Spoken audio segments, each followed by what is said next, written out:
Assalamualaikum warahmatullahi wabarakatuh. Kali ini saya akan melakukan percakapan pra-observasi dalam supervisi akademik antar teman sejawat salah satu guru di SMP Negeri 1 Bantaeng, yaitu Pak Yusran Mahfud. Assalamualaikum Pak Yusran. Waalaikumsalam warahmatullahi wabarakatuh. Iya. Sebelum kita mulai observasi di kelas, terima kasih karena Pak Yusran telah meluangkan waktu untuk kita lakukan percakapan pra-observasi, Pak ya.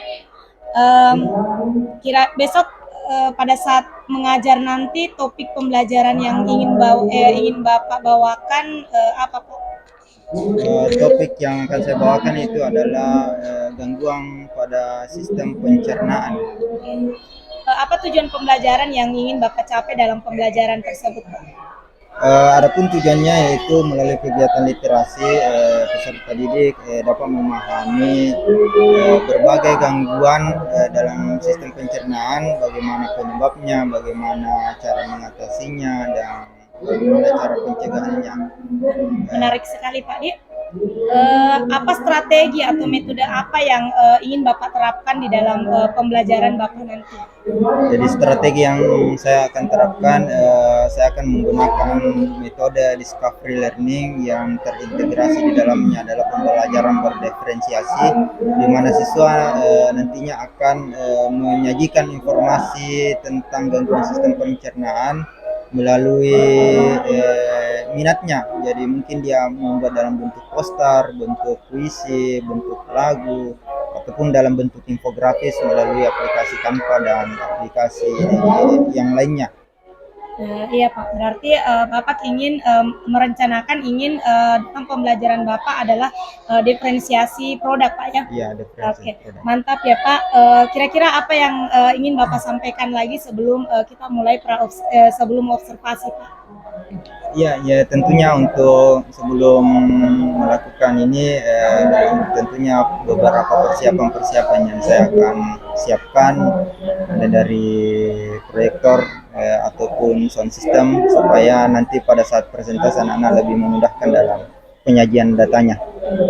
Iya, terima kasih Pak. Semoga pada saat pembelajaran akan lancar Pak sampai pembelajaran berakhir. Terima kasih Pak. Ya. Assalamualaikum warahmatullahi wabarakatuh. Waalaikumsalam warahmatullahi wabarakatuh. Mulai deh. Baik, bismillahirrahmanirrahim. Assalamualaikum warahmatullahi wabarakatuh.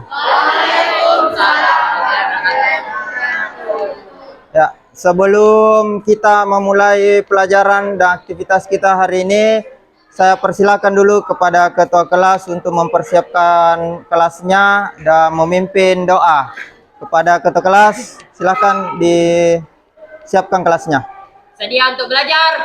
Sedia. 1, 2. Assalamualaikum warahmatullahi wabarakatuh. Waalaikumsalam warahmatullahi wabarakatuh. 3. Marilah kita berdoa sesuai agama masing-masing. Berdoa mulai.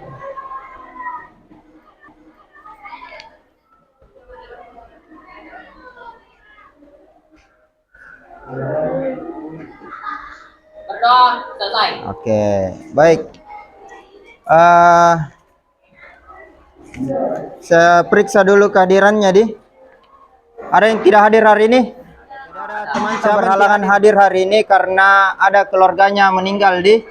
Semoga yang ditinggalkan dapat diberi kesabaran teman tak di. Oke. Baik, jadi hari ini kita akan mempelajari materi tentang gangguan sistem pencernaan. Kalau minggu lalu kita sudah belajar tentang organ-organ sistem pencernaan ya. Oke. Setiap hari kalian makan di? Makan. Kalau hari ini makan apa? Sudah sarapan? Belum, ada yang belum sarapan. Wah, sebaiknya kalau ke sekolah sarapan dulu di, atau mengkonsumsi beberapa makanan.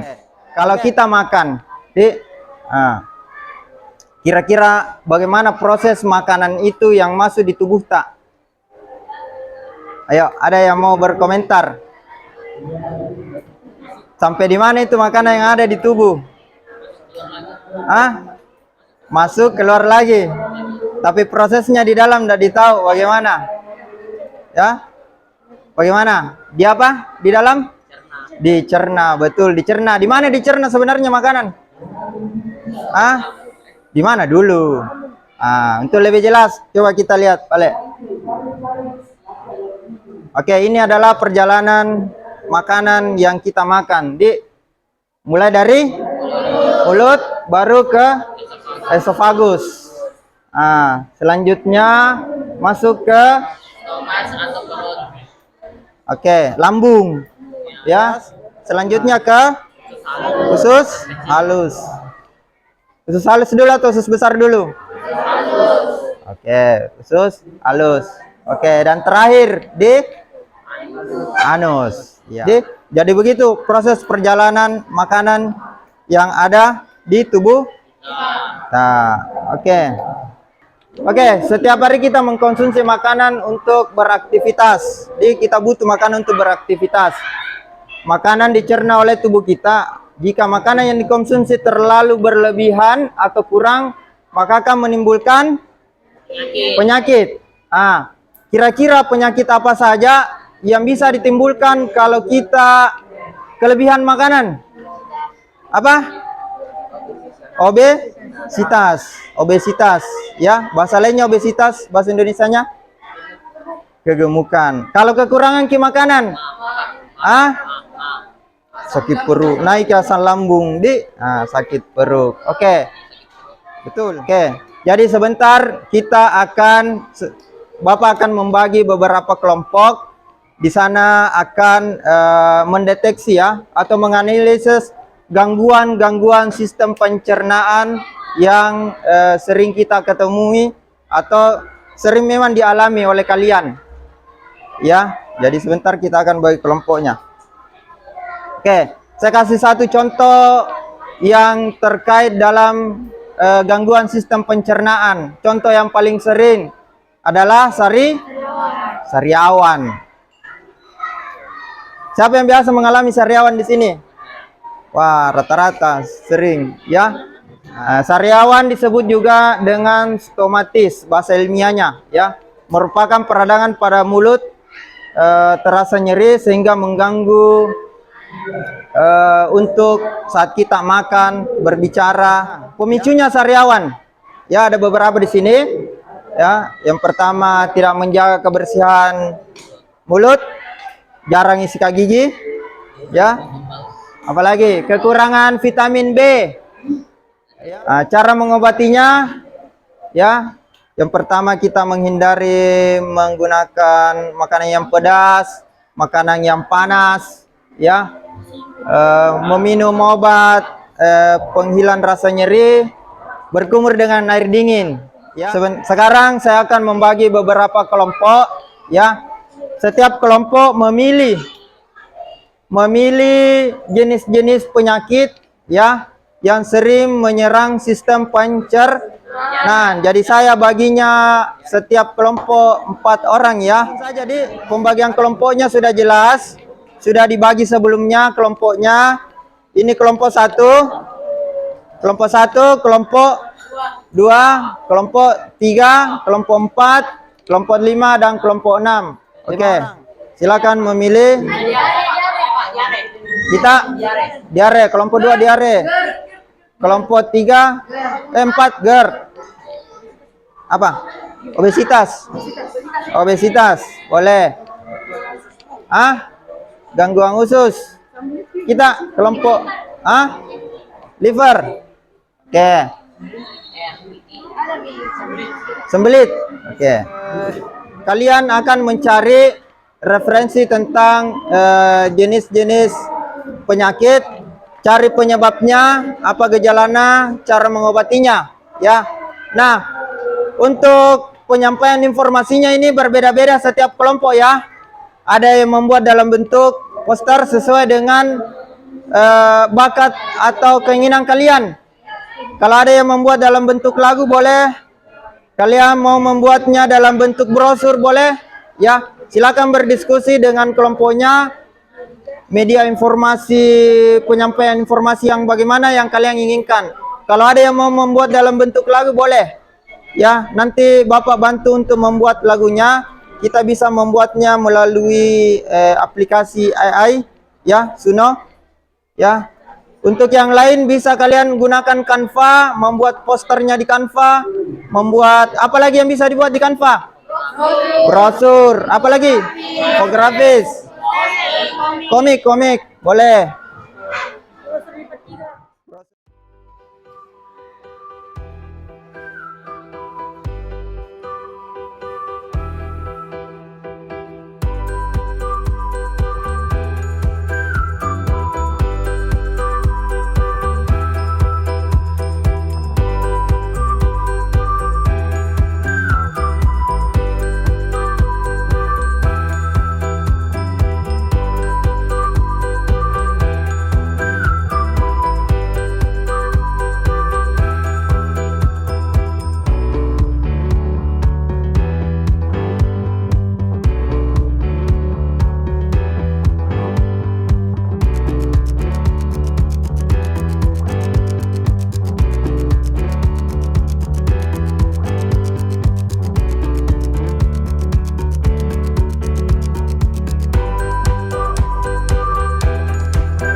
Baik, sekarang kita mau presentase. Sambil menunggu kelompok yang lain presentasikan, kita persilakan dulu kelompoknya Cendi. Kelompoknya Cendi dulu, karena dia dulu. Ayo, silakan menyanyi dong. Menyanyi. Tolong dijelaskan hasil karyanya dari mana, ya. Assalamualaikum warahmatullahi wabarakatuh. Waalaikumsalam warahmatullahi wabarakatuh. Baiklah, saya membuat lagu pada hari aplikasi Suno AI. Baiklah, tanpa lama-lama, mari saja kita mulai.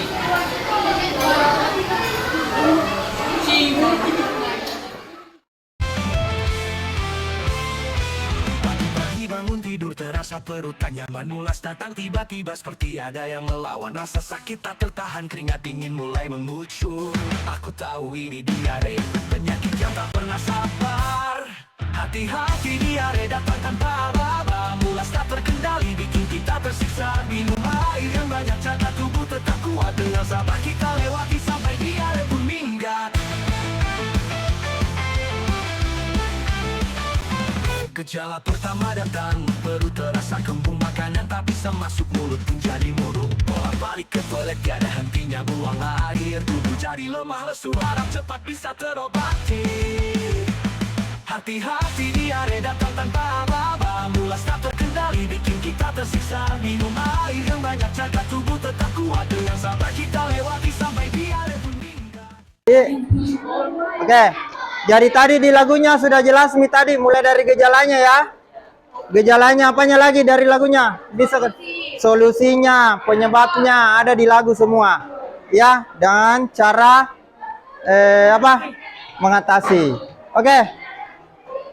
Baik, itu dari kelompok 2. Sekarang kelompok siapa lagi yang mau? Kelompok 1, silakan kelompok 1.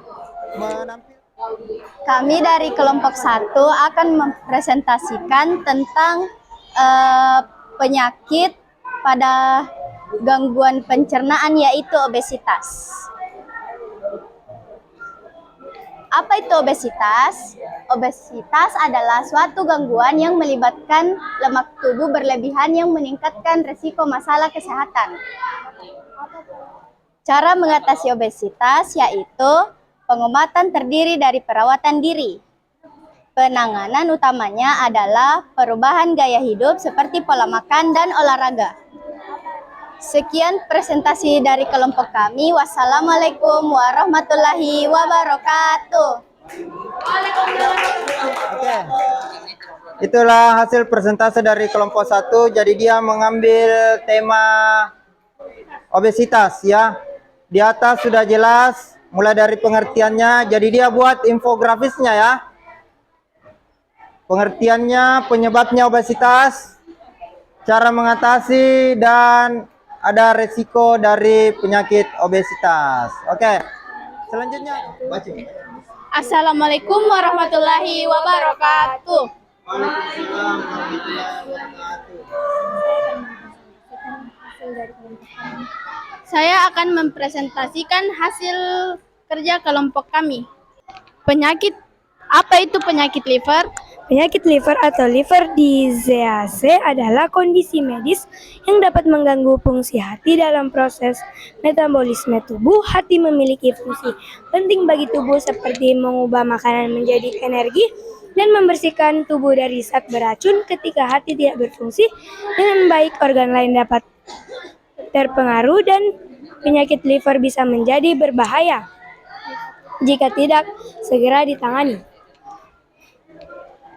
Penyebab penyakit liver adalah liver disease atau penyakit liver adalah kondisi medis yang dapat mempengaruhi fungsi hati dalam proses metabolisme tubuh. Kondisi ini kerap disebabkan oleh pola makanan yang tidak sehat, konsumsi alkohol berlebih, infeksi virus, hingga praktek hubungan seksual tak sehat. Penyakit ini bisa menurun secara genetik atau terjadi akibat berbagai faktor eksternal seperti virus, penggunaan alkohol, dan obesitas. Liver sebenarnya adalah satu-satunya organ dalam tubuh yang dapat dengan mudah mengganti sel yang rusak. cara mencegah penyakit liver. Cara mencegahnya yaitu menjaga berat badan ideal, mengonsumsi makanan sehat dengan gizi seimbang seperti sayuran, berolahraga secara teratur, hindari konsumsi alkohol dan rokok, jaga kebersihan lingkungan, vaksinasi hepatitis, hindari paparan zat beracun, berhati-hati saat berinteraksi dengan bahan kimia beracun. Sekian dari kelompok kami. Wassalamualaikum warahmatullahi wabarakatuh. Waalaikumsalam warahmatullahi wabarakatuh. Beri aplaus dulu untuk kelompok 5. Ya, jadi dia membuat infografis melalui Canva mengangkat tema penyakit liver. Kelompok 4 dalam karyanya GERD. Dalam kerongkongan terasa gejolak. Asam lambung mengalir, merembes penuh marah. GERD, penyakit yang merusak damai. Kepada tubuh, ia berikan rasa tak nyaman. Penyebabnya seringkali dari kebiasaan. Makanan pedas dan berlemak jadi pilihan. Rokok dan alkohol, pengaruh yang tak baik, memicu asam lambung naik dalam setiap nafsu makan. Gejala yang datang dengan rasa terbakar. Dada terasa panas seperti bara yang menyengat. Malam hari seringkali jadi penderitaan. Batuk dan tenggorokan kering menjadi keluhan. Namun ada solusi untuk mengatasi semua. Mengubah pola hidup itu langkah pertama. Makan dengan bijak, perhatikan setiap porsi. Hindari pemicu dan jaga berat badan dengan hati. Obat-obatan dan terapi sebagai tambahan dapat meringankan dan mengurangi beban dalam perjuangan melawan GERD. Kita tak sendiri, ada harapan dan jalan untuk kembali merasa berharga. Terima kasih. Wassalamualaikum warahmatullahi wabarakatuh.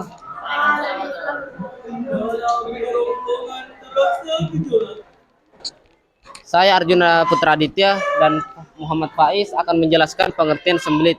Sembelit merupakan gangguan pencernaan yang menyebabkan frekuensi buang air yang besar menjadi berkurang. Kondisi ini memiliki gejala seperti rasa mengganjal saat buang air besar, mengejan saat BAB dan buang air besar, serta kondisi feses kering menggumpal dan keras.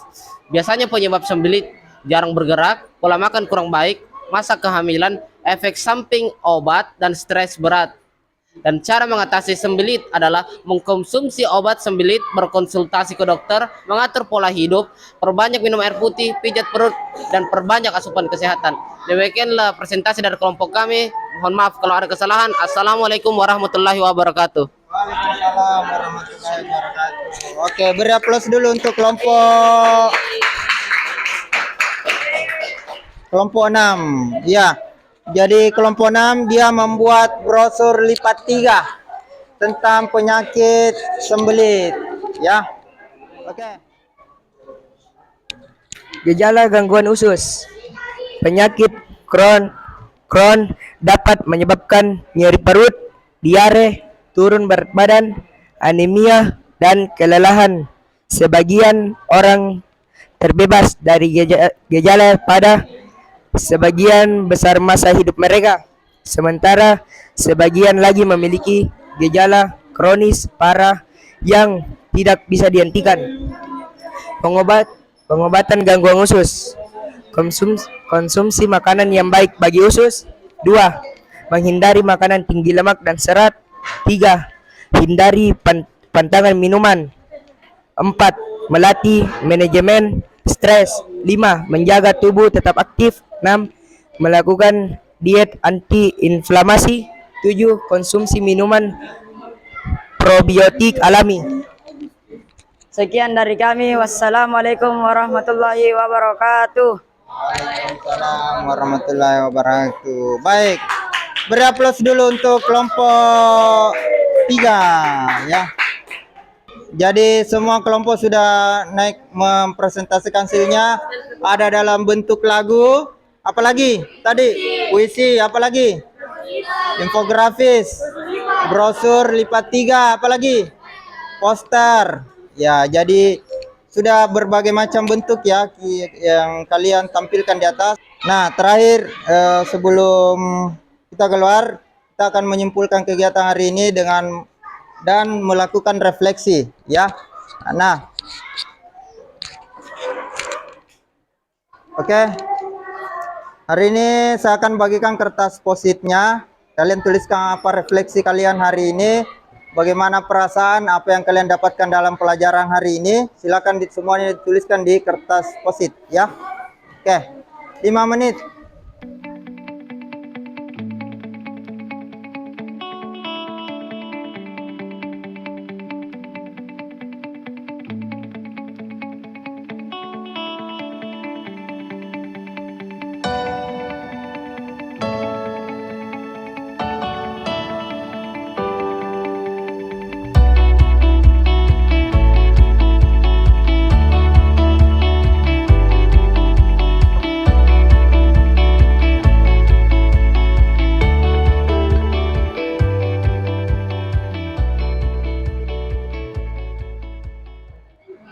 Oke. Ada teman tak dia dapat mengetahui beberapa penyakit seperti diare? Oke. Perasaannya ada yang senang. Oke, rata-rata senang. Ada yang mendapat tentang bagaimana penyebab dari sistem pencernaan penyakit. Oke, baik. Itu refleksinya hari ini ya. Sudah ya? Sudah dituliskan di atas. Baik, nah terakhir sebelum kita keluar, saya akan menyimpulkan tentang pembelajaran kita hari ini. Jadi hari ini kita belajar tentang bagaimana itu penyakit-penyakit yang menyerang sistem pencernaan. Ya, jadi ada beberapa penyebab dan sistem pencernaan. Dan kalian sudah membuatnya dalam informasinya dalam berbagai bentuk. Jadi untuk menjaga kesehatan sistem pencernaan, terutamanya sistem pencernaan pada tubuh kita, itu dengan yang pertama menjaga kebersihan apa yang dimakan ya, menjaga kesehatan, apalagi menjaga pola makannya, apalagi untuk menjaga sistem kesehatan tubuh kita, apalagi yang diperlukan. Oke, tidak mengkonsumsi makanan yang berlemak. Apalagi? Tidak berlebihan memakan makanan pedas, bilang cendi. Apalagi? Supaya terhindar dari gangguan pencernaan. Tidak terlambat makan, pola makannya dijaga. Ya. Apalagi? Oke, sudah ya, sudah jelas tadi. Baik, jadi itu tentang pembelajaran kita hari ini. Pertemuan selanjutnya kita akan karena ini materi terakhir, pertemuan selanjutnya itu adalah kita akan ulangan ya, atau ulangan hariannya. Nanti kita adakan di pertemuan selanjutnya. Baik, sampai di sini tidak ada pertanyaan? Ya? Oke, tidak ada. Oke. Mungkin sampai di sini dulu pertemuan IPA kita hari ini. Mohon maaf jika ada kesalahan. Akhir kata saya ucapkan wabillahi taufiq wal hidayah. Assalamualaikum warahmatullahi wabarakatuh. Ya, assalamualaikum Pak Yusran. Waalaikumsalam warahmatullahi wabarakatuh. Setelah tadi Bapak melakukan pembelajaran, kita lakukan dulu percakapan pasca observasi Pak ya. Oke, kita mulai ya Pak. Secara keseluruhan pembelajaran yang tadi Bapak lakukan, terus terang saya sangat terkesan karena dalam pembelajaran itu Bapak menggunakan beberapa aplikasi-aplikasi online, misalnya Canva, EA, kemudian minat peserta didik tersalurkan, dan motivasi dan semangat untuk belajarnya juga cukup baik. Nah, kira-kira bagaimana perasaan Bapak setelah melakukan proses pembelajaran tadi, Pak? Ya, baik. Perasaan saya sangat bersemangat karena di sana anak-anak cukup antusias dalam pembelajaran ini. Mereka sangat tertarik karena sesuai dengan keinginan mereka dalam menyajikan informasi. Ya. Ya. Apakah pembelajaran tadi telah sesuai dengan rencana yang Bapak susun? Secara garis besar pelaksanaan pembelajaran tadi sudah sesuai dengan modul yang saya sudah rancang dengan model berdiferensiasi. Di sana anak-anak mencari informasi dan menyajikan informasi berdasarkan dengan keinginan dan minatnya. Bisa Bapak ceritakan diferensiasi apa yang Bapak terapkan dalam pembelajaran Bapak? Oke, ya, diferensiasi model produk yang saya lakukan. Produknya berarti produknya bermacam-macam ya Pak ya, karena tadi saya melihat ada yang berbentuk lagu, ada yang berbentuk puisi, brosur, poster, dan ya betul-betul menerapkan diferensiasi produk. Nah, kira-kira apa saja kendala atau hambatan Bapak dalam proses pembelajaran tadi? Oke, untuk kendala, ada beberapa kendala, terutama karena ini mereka menggunakan jaringan. Jadi kendalanya itu ada beberapa jaringan yang melambat, jadi mereka agak lama dalam prosesnya, penyelesaiannya. Oke ya Pak ya, materi yang Bapak berikan juga tadi sangat menarik, metode dan strategi pembelajaran juga sangat memotivasi siswa, kemudian pengelolaan waktu juga saya merasa cukup baik, dan media dan alat-alat bantu yang Bapak gunakan sangat efektif. Oke, terima kasih Pak Yusran. Saya berharap umpan balik ini bisa bermanfaat dan bisa membantu dalam pembelajaran berikutnya. Terima kasih atas kerjasama dan dedikasi Pak Yusran. Ya, Assalamualaikum warahmatullahi wabarakatuh. Waalaikumsalam warahmatullahi wabarakatuh.